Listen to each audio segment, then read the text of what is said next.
ಅದ್ಭುತ ಅದ್ಭುತ.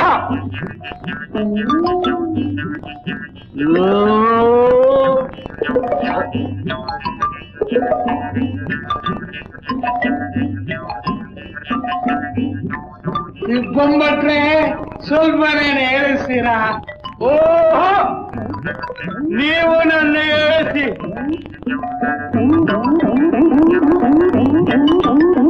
ಜಾನಕಿ ಜಾನಕಿ, ತ್ರಿಮೂರ್ತಿಗಳ ಭೋಜನ ಮುಗಿದು ಹೋಯ್ತು. ಬರೆ ಹಾಕೋದಕ್ಕೆ ಸಲಾಕಿ ಸಿದ್ಧ ಮಾಡಿದ್ದೇನೆ.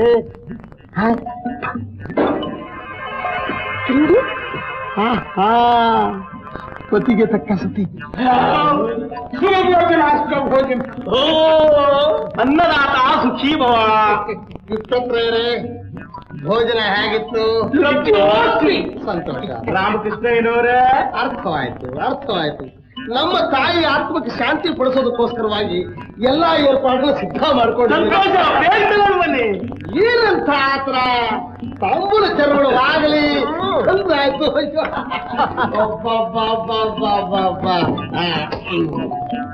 ಜಾನಕಿ, ಇವ್ರಿಗೋಸ್ಕರವಾಗಿ ಸಿದ್ಧವಾಗಿರೋ ದಾನ ವಸ್ತುಗಳನ್ನೆಲ್ಲ ತಗೊಂಡ್ಬಾರೆ.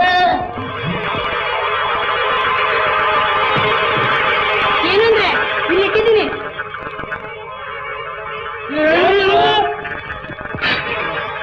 ಬಂಗಾರದ ಗುಣ.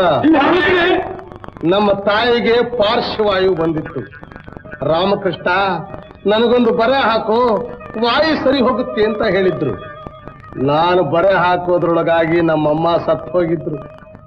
ಸತ್ತವರ ಆಸೆ ನೆರವೇರಿಸ್ತಾ ಇದ್ರೆ ಅವರ ಆತ್ಮ ನಮ್ಮ ಮನೆ ಸುತ್ತ ಸುತ್ತುತ್ತೆ ಅಂತ ನೀವೇ ಹೇಳಿರ್ಲಿಲ್ಲ.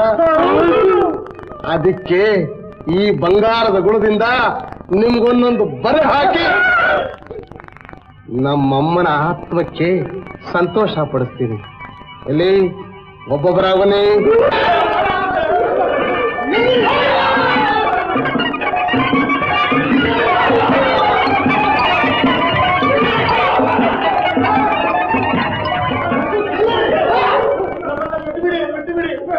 ಬಿಡಕ್ಕಾಗಲ್ಲ. ಬಿಟ್ಟು ನಮ್ಮಮ್ಮನ ಆತ್ಮಕ್ಕೆ ಶಾಂತಿ ಆಗೋದು ಹಾಗೆ. ಅದಕ್ಕೂ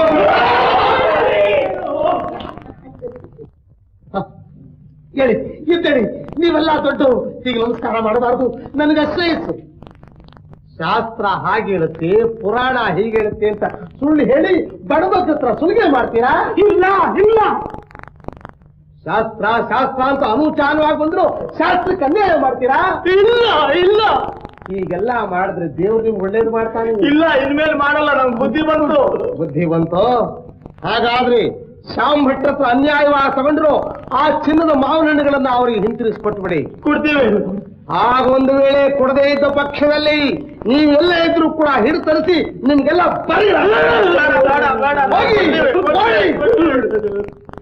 ನ್ಯಾಯವಾಗಿ ಧರ್ಮವಾಗಿ ಸತ್ಯವಾಗಿ ಬಾಳಿ. ಅಯ್ಯೋ